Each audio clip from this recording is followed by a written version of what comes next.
ಆತ್ಮೀಯ H16 news ಅರ್ಥಾತ್ ಹೇ ಸಿದ್ದರಾಮಯ್ಯಗೆ ಸ್ವಾಗತ. ನಾನು ನಿಮ್ಮವ ಎಂ ಮಲ್ಲಪ್ಪ ಜೋತಾವರ್. ಕನ್ನಡ ಚಿತ್ರರಂಗದಲ್ಲೇ ರಾಜ್ಕುಮಾರ್ ಅವ್ರನ್ನ ಬಿಟ್ಟರೆ ಎತ್ತರದ ಮಟ್ಟಕ್ಕೆ ಇರಿದ ಹೀರೋ ಯಾರಾದರೂ ಇದ್ದರೆ ನಮ್ಮ ವಿಷ್ಣುವರ್ಧನ್ ಅಂತೇಳಿ ಯಾರಾದರೂ ಸಲುವಾಗಿ ಹೇಳುವಂಥದ್ದು. ಹೌದು, ಇನ್ನು ಹಿಂದೆ ಮಹಾನ್ ನಾಯಕ ನಟರು ಆಗಿ ಹೋಗಿದ್ರಿಲ್ಲಂತಲ್ಲ. ಅದರಲ್ಲೂ ಮುಖ್ಯವಾಗಿ ಉದಯ್ ಕುಮಾರ್ ಅವರಾಗಿರ್ಬೋದು, ಕಲ್ಯಾಣ್ ಕುಮಾರ್ ಅವರಾಗಿರ್ಬೋದು, ರಾಜ್ಕುಮಾರ್ ಅವರು ಪ್ರತಿಸ್ಪರ್ಧಿಯಾಗಿ ಆವತ್ತು ಮಿಂಚಿದವರು. ಆದರೆ ಬಹುಕಾಲ ಅವರು ನಾಯಕರಾಗಿ ಉಳಿಲಿಲ್ಲ ಅನ್ನೋದನ್ನು ನಾವು ಇಲ್ಲಿ ಗಮನಿಸಬೇಕಾಗಿದೆ. ಸ್ವತಂತ್ರವಾದ ಮೀಡಿಯಾಗೆ ಬೇಕಾಗಿರುವುದು ಸ್ವತಂತ್ರ ಧ್ವನಿ. ಆ ಸ್ವತಂತ್ರ ಧ್ವನಿ ಉಳಿಸಲು ನೀವು ಮಾಡಬೇಕಾದದ್ದು ಇಷ್ಟೇ. ಅದೇನಪ್ಪಾ ಅಂತಂತಂದ್ರೆ ನಿಮ್ಮ ಕೈಲಾದಷ್ಟು ಸಹಾಯ ಈ ಚಾನಲ್ಗೆ ಮಾಡಿ ಹಾಗೂ ನಿಮ್ಮ ಧ್ವನಿಯನ್ನು ಕಾಪಾಡಿಕೊಳ್ಳಿ. ಸಿನಿಮಾ ರಂಗದಲ್ಲಿ ಆರಂಭದಿಂದಲೂ ಅಂತ್ಯದವರೆಗೆ ನಾಯಕರಾಗಿ ಉಳಿದವರು ಹೆಚ್ಚು ಕಡಿಮೆ ಇಬ್ಬರು ಅಂತ ಅನ್ನಿಸ್ತದೆ. ಒಬ್ಬರು ರಾಜ್ಕುಮಾರ್, ಇನ್ನೊಬ್ಬರು ನಮ್ಮ ವಿಷ್ಣುವರ್ಧನ್ ಅಥವಾ ವಿಷ್ಣು ದಾದಾ. ರಾಜ್ಕುಮಾರ್ಗಂತೂ ಸಾಕಷ್ಟು ಪ್ರಶಸ್ತಿಗಳು, ಪ್ರೀತಿ, ವಿಶ್ವಾಸ ಸಾಕಷ್ಟು ಕನ್ನಡಿಗರು ತೋರಿಸಿದ್ರು. ಅದೇ ರೀತಿ ವಿಷ್ಣುವರ್ಧನ್ರು ಸಹ ಎತ್ತರದ ಕಲಾಕಾರರಲ್ಲಿ ಒಬ್ಬರು ಅನ್ನೋದು ಎರಡು ಮಾತು ಇಲ್ಲ. ಆದರೆ ಯಾಕೋ ಏನೋ ರಾಜ್ಕುಮಾರ್ ಅವ್ರಿಗೆ ಸಿಕ್ಕಂಥ ಕರ್ನಾಟಕ ರತ್ನ ಇನ್ನೂ ಸಿಕ್ಕಿಲ್ಲ ಅನ್ನೋದು ಬಹಳಷ್ಟು ಅವರ ಅಭಿಮಾನಿಗಳಿಗೆ ಅಸಮಾಧಾನ, ಅಸಂತೋಷ. ಇಲ್ಲ, ಅವರ ಕಲೆಯ ಬಗ್ಗೆ ನಾವು ವಿಮರ್ಶೆ ಮಾಡಲಿಕ್ಕೆ ಹೋಗುವಂಥ ಅವಶ್ಯಕತೆ ಇಲ್ಲ. ಯಾರು ಎತ್ತರು, ಯಾರು ಸಣ್ಣ, ಯಾವ ರೀತಿಯಾಗಿ ಯಾರನ್ನು ಮೀರಬಲ್ಲರು, ಯಾವ ಕ್ಷೇತ್ರದಲ್ಲಿ ಅನ್ನೋದು ಚರ್ಚೆ ಅವಶ್ಯ ಇಲ್ಲ ಅನ್ನಿಸ್ತದೆ ನನಗೆ. ಯಾಕಂದ್ರೆ ರಾಜ್ಕುಮಾರನ ವಿಷ್ಣುವರ್ಧನ ಅದರಲ್ಲಿ ಭಿನ್ನ ಮತ ಅನ್ನೋದು ಇಲ್ಲ. ವಿಷ್ಣುವರ್ಧನರು ಆರಂಭದಲ್ಲಿ ಒಂದಿಷ್ಟೇನೋ ಟೀಕೆ ಟಿಪ್ಪಣಿ ಸಹಜ ಇದ್ದು ಇಲ್ಲಂತಲ್ಲ. ಅದು ನಂತರದಲ್ಲಿ ದಿನನಿತ್ಯ ಪ್ರಬಲರಾಗ್ತಾ ಭಾಳ ಎತ್ತರಕ್ಕೆ ಬೆಳೆದಿದ್ದ ಒಬ್ಬ ನಾಯಕ ನಟರಾಗಿದ್ದು 50 ವರ್ಷಗಳವರೆಗೆ ಸೇವೆ ಸಲ್ಲಿಸಿದರು. ಒಂದಲ್ಲ ಎರಡಲ್ಲ, ಭಾಳ ನೆನಪಿಡುವಂಥ ವಿಷಯ ಇದು. 50 ವರ್ಷ ಚಿಕ್ಕ ವಯಸ್ಸಲ್ಲಿ ಬಂದಂಥ ಇವರು ವಂಶವೃಕ್ಷ ಮೂಲಕ ಸಣ್ಣ ಹುಡುಗದಾಗ ಎಂಟ್ರಿಯಾದಂಥ ಇವರು ನಾಗರಾಜದ ಮೂಲಕ ನಾಯಕರಾಗಿ ಏನು ಮಿಂಚಿದ್ರು ಪುಟ್ಟಣ್ಣ ಕನಗಾಲರಿಂದ ಅವ್ರ ಜೀವನದ ಕೊನೆಯವರೆಗೂ ನಾಯಕ ನಟರಾಗಿ ನಟಿಸಿದ್ದಾರೆ. ಬೇರೆ ಮತ್ತು ಭಾಷೆಗೆ ಹೋಗಿ ನಟಿಸಿದರು. ಒಂದು ನಾವು ಹೇಳ್ಬೋದು, ರಾಜ್ಕುಮಾರ್ ಅವರು ಕನ್ನಡ ಬಿಟ್ಟು ಮತ್ತೊಂದು ಭಾಷೆಯಲ್ಲಿ ನಟಿಸಲಿಲ್ಲ. ಆದರೆ ವಿಷ್ಣುವರ್ಧನ್ ಅವರು ಬೇರೆ ಬೇರೆ ಭಾಷೆಗಳಲ್ಲಿ ನಟಿಸಿದರು ಅನ್ನೋದು ಒಂದು ಸಣ್ಣ ಕರೆಕ್ಷನ್, ಅಥವಾ ಅದು ಅನಿವಾರ್ಯ ಅವರ ಬದುಕಿನ ಸ್ಥಿತಿ. ಹೀಗಾಗಿ ವಿಷ್ಣುವರ್ಧನ್ ಅವರ ಈ ಒಂದು ನಟನೆ 50 ವರ್ಷದ್ದು ಜೊತೆಗೆ ಹೀರೋ ಆಗಿ ಉಳಿದಿದ್ದು ಅದು ಅಷ್ಟೇ ಮುಖ್ಯ ರೀ. 5 ದಶಕ ಹೀರೋ ಆಗಿ ಉಳಿದ ಸಣ್ಣ ಮಾತಲ್ಲ. ಯಾಕೆ ಶರೀರ ಯಾವ ರೀತಿಯಾಗಿ ಯಾವ ಸಮಯದಲ್ಲಿ ಏನು ಪರಿವರ್ತನೆ ಆಗ್ತದೆ, ಏನಾಗ್ತದೆ ಹೇಳಲಿಕ್ಕೆ ಆಗಲಾರ್ದಂಥದ್ದು. ನಿಜವಾಗಿ ಅವರು ವ್ಯಾಯಾಮ ಮಾಡಿಕೊಂಡು ಮತ್ತೇನು ನಿರಂತರವಾಗಿ ಆಹಾರ ಪದ್ಧತಿಯನ್ನು ಸರಿಯಾಗಿ ಇಟ್ಟುಕೊಂಡು ಬಹಳ ದಿನಗಳವರೆಗೆ ಚೆನ್ನಾಗಿ ತಮ್ಮ ಆರೋಗ್ಯ ಬಂದಿದ್ದರು. ಮತ್ತು ವಯಸ್ಸಾದಂಗೆ ಸ್ವಾಭಾವಿಕವಾಗಿ ಈಗ ಅವರಿಗೆ ಬರುವ ಸೆಪ್ಟೆಂಬರ್ 18ಕ್ಕೆ 75 ವರ್ಷಗಳಾಗ್ತಾವೆ. ಈ ಸಂದರ್ಭದಲ್ಲೇ ಒಂದಿಷ್ಟು ಕನ್ನಡದ ನಟರು, ನಟಿಯರು ನಮ್ಮ ಸಿದ್ದರಾಮಯ್ಯನವರಿಗೆ ಭೇಟಿಯಾಗಿ, ಮುಖ್ಯಮಂತ್ರಿ ಭೇಟಿಯಾಗಿ, ಜೊತೆಗೆ ನಮ್ಮ DCM ನಮ್ಮ DKC ಅವರಿಗೆ ಭೇಟಿಯಾಗಿ, ನಮ್ಮ ವಿಷ್ಣುವರ್ಧನ್ ಅವರಿಗೆ ಕರ್ನಾಟಕದ ಪ್ರಶಸ್ತಿ ಕೊಡಬೇಕು ಅಂತೇಳಿ ಬೇಡ್ಕೊಂಡಿದ್ದಾರೆ, ಕೇಳಿದ್ದಾರೆ, ಒತ್ತಡ ಮಾಡಿದ್ದಾರೆ. ಮಾಳವಿಕ ಆಗಿರ್ಬೋದು, ಶ್ರುತಿ ಆಗಿರ್ಬೋದು, ಜಯಮಾಲ ಅವರಾಗಿರ್ಬೋದು, ಎಲ್ಲರೂ ಒತ್ತಡ ತಂದಿದ್ದಾರೆ, ಮಾಡ್ರಿಪ್ಪ ನಮಗೆ. ಯಾಕಂದ್ರೆ ಈಗಾಗಲೇ ಅವ್ರಿಗೆ ಅಪಮಾನ ಮಾಡಿದ್ರಿ ನೀವು. ಅವರಿಗೆ ನಿಗದಿತ ಆದಂಥ ಸಮಾಧಿಯನ್ನು ಕೆಡವಿಸಿದ್ರಿ ಯಾರ್ದೋ ಜಗಳಕ್ಕಾಗಿ. ಅದು ನಿಮ್ಮದು ಅಂಡರ್ದಲ್ಲೇ ಇದೆ, ಸರ್ಕಾರ ಅಂಡರ್ದಲ್ಲೇ ಇದೆ.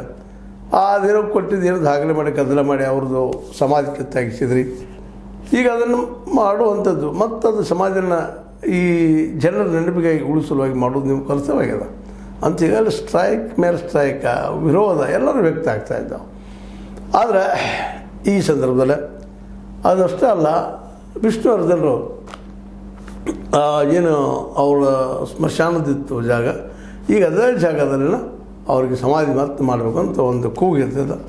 ಆ ಕೂಗಿಗೆ ಯಾವ ರೀತಿಯಾಗಿ ಸ್ಪಂದಿಸ್ತಿದ್ದ ಸರ್ಕಾರನ ನೋಡಬೇಕಾಗಿದೆ. ಆದರೆ ಈ ಒಂದು ನಮ್ಮ ವಿಷ್ಣುವರ್ಧನ್ ಸ್ಮಾರಕ ಮಾಡಬೇಕು ಅನ್ನೋದಾಗಿರ್ಬೋದು, ಅಥವಾ ಕರ್ನಾಟಕ ರತ್ನ ಘೋಷಣೆ ಮಾಡೋದು ಅನ್ನುವಂಥ ಒಂದು ಬೇಡಿಕೆ ಆಗಿರ್ಬೋದು, ಈಗಾಗಲೇ ರಾಜ್ಯ ಸರ್ಕಾರ ಹೊಂದಿರೋದ್ರಿಂದಾಗಿ ಅದಕ್ಕೆ DKC ಅವ್ರ ಸಹಿತ ಇಲ್ಲ ರೀ, ನಿಶ್ಚಿತವಾಗಿ ಮಾಡೋಣ, ಸೆಪ್ಟೆಂಬರ್ 18ಕ್ಕೆ ಏನು ಸಾಧ್ಯ ಮ್ಯಾಕ್ಸಿಮಮ್ ಮಾಡೋಣ ಅಂತ ಆಶ್ವಾಸನೆ ಕೊಟ್ಟಿದ್ದಾರೆ. ಕ್ಯಾಬಿನೆಟ್ದಾಗ ಇಡ್ತೀವಿ, ಅದು ಪಾಸ್ ಮಾಡ್ಕೋತೀವಿ ಅಂತ ಮಾತು ಹೇಳಿದ್ದಾರೆ. ಹೀಗಾಗಿ ಜನಕ್ಕೆ ಭರವಸೆ ಮೂಡೋದು. ಯಾಕಂದರೆ ವಿಷ್ಣುವರ್ಧನ್ ಪ್ರಿಯರು ಆಲ್ ಓವರ್ ಕರ್ನಾಟಕದ ಎಲ್ಲ ಜಿಲ್ಲೆಗಳಲ್ಲೂ ಇದ್ದಾರೆ. ವಿಷ್ಣುವರ್ಧನ್ ಅವರ ಹೀರೋ ಅವರ ಸಿಪ್ಪಂಗಿರಿ ತಾಲೂಕು ಮಟ್ಟದಲ್ಲೂ ಅದ, ಹೋಬಳಿ ಮಟ್ಟದಲ್ಲೂ ಅವರ ಹೆಸರು ಪ್ರಚಲಿತದ, ಪ್ರಸಿದ್ಧ ಅದ. ಹೀಗಾಗಿ ವಿಷ್ಣುವರ್ಧನ್ ಅವ್ರ ಹೆಸರು ಜೊತೆಗೆ ಅವರ ಕೊಟ್ಟಂಥ ಜನರಿಗೆ ನಟನೆಯಲ್ಲಿ ಒಂದು ಸಮಾಜ ನಿರ್ಮಾಣ ಮಾಡುವಲ್ಲೇ, ಸಮಾಜನ ಕಟ್ಟುವಲ್ಲೇ, ಕೆಟ್ಟತನದಿಂದ ದೂರ ಸರಿಸುವಲ್ಲೇ ಅವರ ಚಿತ್ರಗಳನ್ನೇ ಕಾರಣಗಳಾಗಿದ್ದಾವೆ.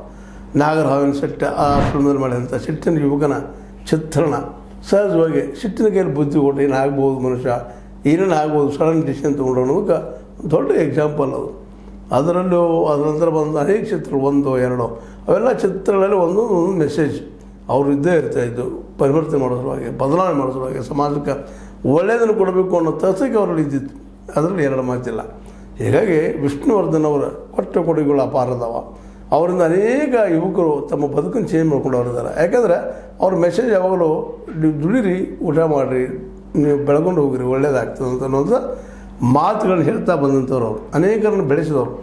ರಾಜ್ಕುಮಾರ್ ಅವ್ರ ಜೊತೆ ಕೂಡ ಅನೇಕ ಒಳ್ಳೊಳ್ಳೆ ಕಾರ್ಯಕ್ರಮ ಮಾಡೋ ಜೊತೆಗೆ ಅವರಷ್ಟೇ ಪ್ರಮಾಣದಲ್ಲಿ, ಅವರದಷ್ಟೇ ಶಕ್ತಿಯಲ್ಲಿ ತಮ್ಮ ಜನರಿಗೆ ಭೇಟಿಯಾಗುವಂಥ, ಅಭಿಮಾನಿಗಳಿಗೆ ಭೇಟಿಯಾಗುವಂಥ ಒಂದು ಕೆಲಸವನ್ನು ಮಾಡ್ತಾಯಿದ್ರು ವಿಷ್ಣುವರ್ಧನ್ ಅವರು. ಆ ವಿಷ್ಣುವರ್ಧನ್ ಅವರಿಗೆ ಒಂದಿಷ್ಟು ಏನಪ್ಪ ಅಂತಂದ್ರೆ ವಿಶೇಷವಾಗಿ ಅಭಿಮಾನ ಸ್ಟುಡಿಯೋಗಳು ಭಾಳ ಅಭಿಮಾನ ಇತ್ತು ಅವರಿಗೆ. ಅದು ಬೆಳಿಬೇಕು, ಕರ್ನಾಟಕದಲ್ಲಿ ಕನ್ನಡದಲ್ಲೇ ಒಂದು ಒಳ್ಳೆಯ ಸ್ಟುಡಿಯೋ ಇಲ್ಲ, ಅದು ಆಗಬೇಕು ಅಂತ ಬಯಸಿದ್ರು. ಆದರೆ ಕಾನೂನು ಮುಂದೆ ಯಾರೇನು ಮಾಡಲಿಕ್ಕೆ ಸಾಧ್ಯ ಇಲ್ಲ. ಅದೇನೋ ಆಗಲಿ, ಇವತ್ತು ನಮ್ಮ ವಿಷ್ಣುವರ್ಧನ್ರವರ ಏನಪ್ಪ ಅಂತಂದ್ರೆ 75ನೇ ಹುಟ್ಟು ಹಬ್ಬದಲ್ಲಿ ಅವ್ರಿಗೆ ಕರ್ನಾಟಕ ಪ್ರಶಸ್ತಿ ಕೊಡಬೇಕು ಅಂತ ಬೆಳಗಿಟ್ಟಿದ್ದು ನಿಜವಾಗಿಯೂ ಅಭಿನಂದನಾರ್ಹ. ಯಾಕಂದರೆ ಅವ್ರನ್ನ ಬಿಟ್ಟರೆ ಮತ್ತಾರಿದ್ದಾರಪ್ಪ ಕನ್ನಡ ಚಿತ್ರರಂಗದಲ್ಲೇ ಇತ್ತೀಚೆಗೆ ಬಂದಂಥವ್ರು ಅನ್ನೋದಕ್ಕಿಂತಲೂ ವಿಷ್ಣುವರ್ಧನ್ ಅವರ ಬಹುಕಾಲದವರೆಗೆ ತನ್ನ ಶಕ್ತಿ ಸಾಮರ್ಥ್ಯವನ್ನು ಉಳಿಸ್ಕೊಂಡು ಸಮಾಜಕ್ಕೆ ಒಳ್ಳೆಯ ಮೆಸೇಜ್ ಕೊಡ್ತಾ ಬಂದರು. ಹೀಗಾಗಿ ಅವರನ್ನು ನಾವು ವಿಶೇಷವಾಗಿ ಗೌರವಿಸುವಂಥ ಸಮಯ ಇದು. ಅವ್ರ ಬಗ್ಗೆ ಒಂದೆರಡು ಮಾತಾಡಬೇಕಾಗಿತ್ತು, ಮಾತಾಡಿದ್ದೀವಿ. ಕಾರಣ ಅಂಥ ಒಬ್ಬ ಒಳ್ಳೆಯ ವ್ಯಕ್ತಿ ನಮ್ಮ ನಡುವಿದ್ದ, ಅಂಥ ದಿಶೆಯಲ್ಲಿ ನಾವು ಮುಂದೆ ಹೋಗ್ರಿ ಅನ್ನುವಂಥ ಒಂದು ಒಳ ಮನಸ್ಸಿನ ಒತ್ತಡ.